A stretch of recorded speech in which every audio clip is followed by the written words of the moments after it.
Hey guys, Silversaurus here. Welcome to another video.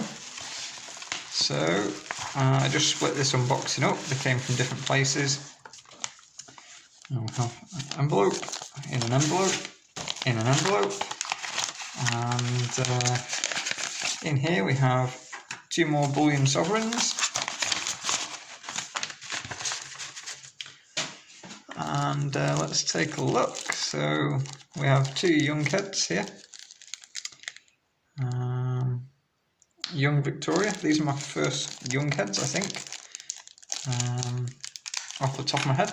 I haven't got the rest of my sovereigns here to check, but when I go to storage to tuck these away, I will take a look there. So here we have 1879, and these flip. That's the one. So. Very nice.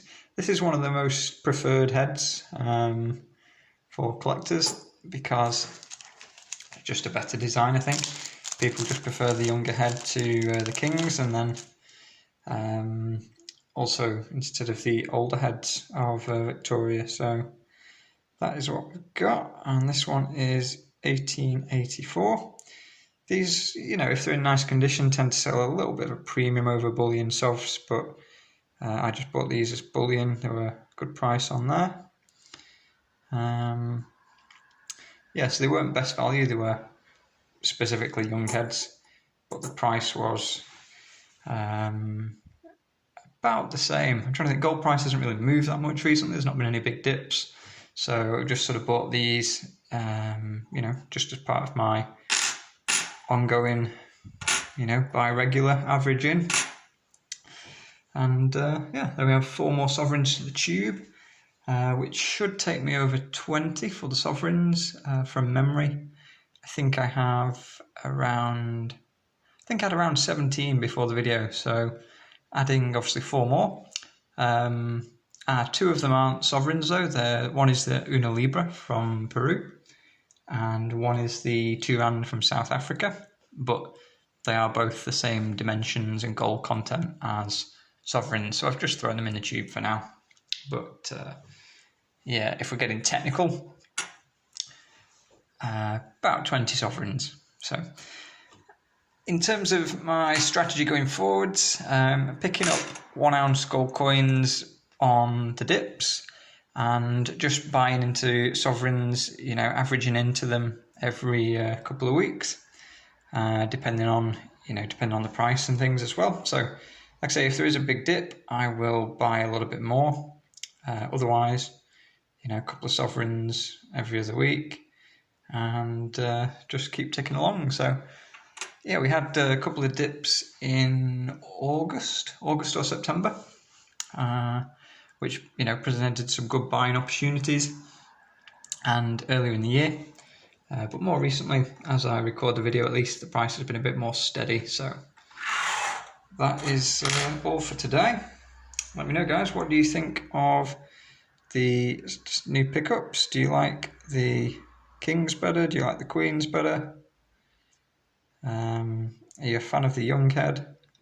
Let me just pop them out so you can see. There we are.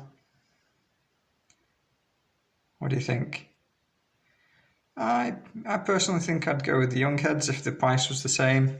If I had a choice, if there's like a bucket full and I'm buying some, I'd probably buy young heads. Generally, I like to buy the oldest ones that are in good condition. So if there was like a young head but it was scratched to death, I'd probably get a newer one that's in better condition. But any older ones that you can get in good condition, I just feel like it's a good buy, really. And nice to have the history of them as well.